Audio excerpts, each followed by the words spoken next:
Greetings, brothers and sisters. This is Omar, the Nazirite. And on this topic, we're talking about what is a Nazirite, what does it mean to be a Nazirite, and who was a Nazirite.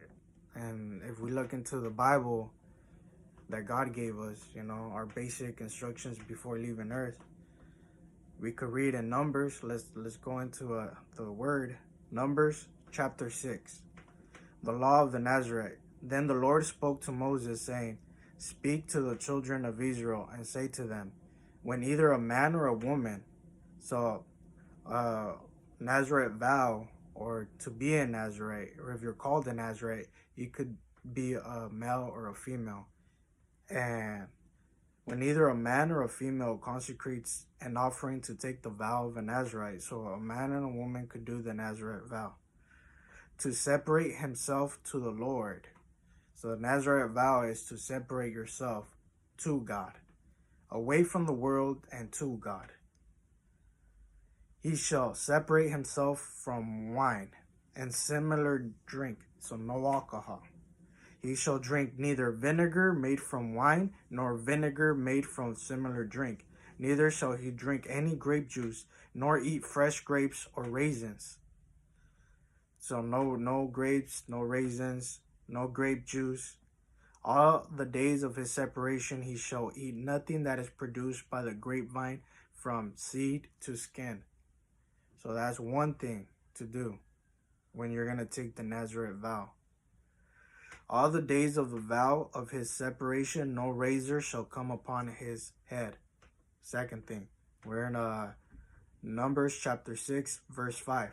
All the days of the vow of his separation, no razor shall come upon his head, until the days are fulfilled for which he separated himself to the Lord. He shall be holy. So, don't eat nor drink anything from the grapevine. No razor shall touch your head. You're going to let your locks grow. Until the days are fulfilled for which he separated himself to the Lord, he shall be holy. You shall be holy the days you set yourself apart for the Lord. So what does that mean? A Nazirite vow could be from a week, 2 weeks, 3 weeks, 2 months, to a year. For me, it's a year. I chose to set myself apart to God for 1 year. For which he separated himself to the Lord, he shall be holy. Then he shall let the locks of the hair of his head grow. All the days that he separates himself to the Lord, he shall not go near a dead body. That's number 3. So don't eat no grapes, nothing from the grapevine. Let the locks of your hair grow. No razor should touch your head. And 3, you cannot touch no dead bodies, any dead bodies at all. All the days that he separates himself to the Lord, he shall not go near a dead body. That's so Numbers chapter 6, verse 6. And then verse 7, he shall not make himself unclean, even for his father and mother, for his brother or his sister when they die, because his separation of God is on his head. So the vow that you made is a separation from the world. You're separating yourself from the world to be closer to God. And that separation is on our head because God didn't force us to make a vow or a promise. He might have put it in our heart, but at the end of the day, we chose to do it. So it is on our head to keep our word as men and women of Christ. All the days of his separation, he shall be holy to the Lord. So what does it mean to be holy? Be Christ-like, be godly, follow the law, the 10 commandments, and all the requirements that, the apostles have set before us, which are not laws, but are suggestions for us to take when we are following God. And what does that mean? Turning the other cheek? That means no foul language, just setting ourselves apart and being holy. So what happens if someone dies right next to us? Well, God gave us He gave us a way to combat that. So verse 9, and if anyone dies very suddenly beside him, and he defiles his consecrated head, then he shall shave his head on the day of his cleansing. On the seventh day he shall shave it. Then on the eighth day he shall bring it 2 turtle doves and 2 young pigeons to the priest to the door of the tabernacle of the meeting. And the priest shall offer one as a sin offering and the other as a burnt offering, and make atonement for him, because he sinned in regard to the corpse. And he shall sanctify his head that same day. So let's say you failed to do what you said you were going to do in the vow. That is, don't eat from the grapevine. Don't put a razor on your head. Let your locks grow. And the third, don't touch your body. But someone died right next to you all of a sudden and touched you, and now you became defiled, a sin. Then you have to shave your head and start all over again. He shall consecrate to the Lord of the days of his separation, and bring a male lamb in the first year as a trespass offering, but the former days shall be lost because his separation was defiled. So basically you got to start all over again. Now this is the law of the Nazirite. When the days of his separation are fulfilled, he shall be brought to the door of the tabernacle of meeting. He shall present his offering to the Lord, 1 male lamb in its first year without blemish as a burnt offering, 1 ewe lamb in its first year without blemish as a peace offering, a basket of unleavened bread, cakes of fine flour mixed with oil, unleavened wafers anointed with oil, and their grain offering with their drink offering. Then the priest shall bring them before the Lord and offer his sin offering and his burnt offering. And he shall offer the ram as a sacrifice of a peace offering to the Lord. So these are rules that was given to the Israelites, to the Hebrews, to God's chosen people, for those that wanted to take the Nazirite vow. There's a set of rules you had to take. And with the basket of unleavened bread, the priest shall offer its grain offering and its drink offering. Okay, verse 18. Then the Nazirite, so you are called a Nazirite. Once you take the vow, you are called a Nazirite. And how do they know you're a Nazirite? Well, they'll see your locks. They see you're walking with God. They see you have set yourself apart from the world. You're not drinking in social gatherings. You're not going to parties. You're not, getting close to dead bodies. You're not even grapes. People might ask, oh, why can't you eat grapes? Oh, I taken a Nazirite vow and I can't eat anything from the grapevine.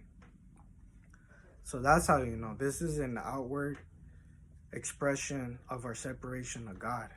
This is how they knew Samson was a Nazirite, because he's taken a Nazirite vow.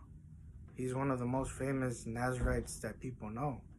And a lot of people think that his strength came from having long hair. No, his strength came from separating himself to God and giving himself to God. That's where his strength came from. His commitment to God gave him that strength. This was an outward expression of his commitment to God. And we shall keep going. So verse 18, then the Nazirite shall shave his consecrated head. So after you're finished with your year, your months, your weeks that you decided to set yourself apart, you shall shave his head, consecrated head at the door of the tabernacle meeting, and shall take the hair from his consecrated head. It's consecrated. Your head becomes consecrated as soon as you start the Nazirite vow and have done everything according to the T. Not eating anything from the grapevine, letting your hair grow, no razor on your head, and no touching dead bodies. And shall take the hair from his consecrated head and put it on the fire which is under the sacrifice for the peace offering. And the priest shall take the boiled shoulder of the ram, and 1 unleavened cake from the basket, and 1 unleavened wafer, and put them upon the hands of the Nazirite, after he has shaved his consecrated hair. And the priest shall wave them as a wave offering before the Lord.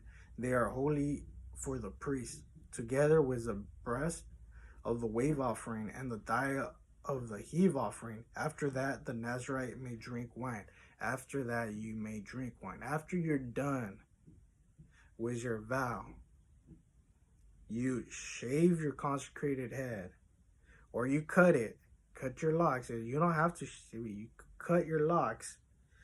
After you finish your vow, then you could drink wine. Then you could start eating your grapes or anything from the grapevine, your raisins.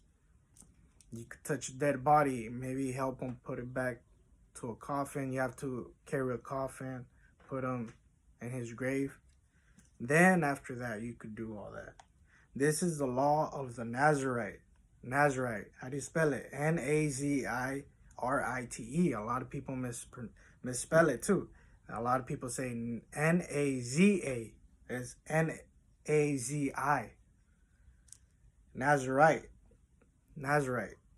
Who vows to the Lord the offering. Okay, so this is another good one. This is we're in Numbers chapter 6, verse 21.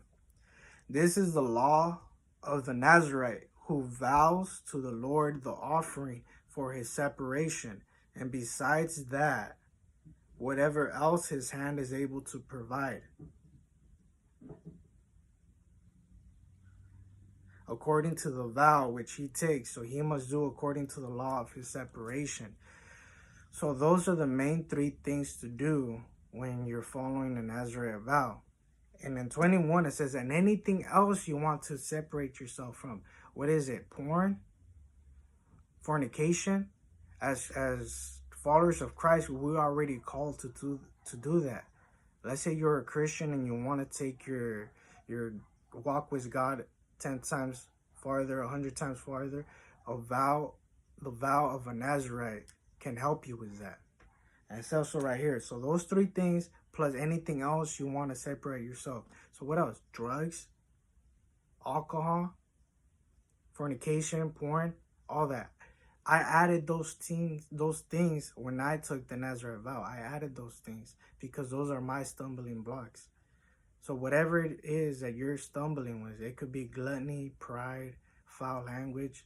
You could add that to the vow and you'll separate yourself from it at a period of time. It helps you overcome those stumbling blocks because not only are you doing it on your own strength, you can't do it on your own strength, you do it in God's strength. And while you're doing the Nazirite vow, pray, fast, and you will spiritually get stronger. This is a Nazirite vow. This is what it means to be a Nazirite. And if you want to take your walk with God ahead further, 10 times further, 100 times further, this is it. This is a vow to do. This is the vow to do. Why? Because as we go back in verse 7, his separation to God is on his head. It's on our head to do it. Why? Because God didn't twist our arms to do it. No, we said we were going to do it. Let's be men of our word, women of our word, and do it. If we say we're going to do something, we do it. This is why this vow is so sacred and important, because it creates character. It creates character. Your outward expression as a man, more of a man than a woman, because a lot of people see a woman and they expect long hair, but as a man, they don't expect us to wear long hair. They ask you, oh, how long have you worn your hair out? Why are you letting your hair grow? I'm a Nazirite. I've taken a Nazirite vow. I've separated myself from the world to get closer to God, to put my commitment to God. This is why I'm doing it. Let us be that light to the world. Let's take our walk with God 10 times, 100 times further. This is a great opportunity to do it. So I just wanted to share that what a Nazirite was. If you guys want to read it yourself in your Bible, Numbers chapter 6, verse 1 through 21. I hope you guys enjoyed it. I would, whoever wants to do the Nazirite vow, men or female, you could do it. You know, it's an amazing experience. Your spiritual maturity as a Christian will grow. Your spiritual level will grow. Your walk with God will grow. His shield of protection will grow. the devil is gonna tempt you harder. The devil will throw temptations in your life. He's gonna go at it. He's gonna get mad, and he's gonna throw a lot of tests at you. But thankfully, God gave us angels to minister to us and help us go through this walk. I hope you enjoyed it, brothers and sisters. The Nazirite vow, that there it is. I hope you stay tuned for more talks. I would advise you that if you do decide to do that vow, it's not something to play around with. It's something to take serious. So I love you, brothers and sisters, and I hope to see you guys soon. Stay tuned. I'm gonna post more videos about being a Nazirite and other topics too, like semen retention, setting yourself apart to be closer to God, being that light to the world, being the salt to the world. I hope you enjoyed it. Peace.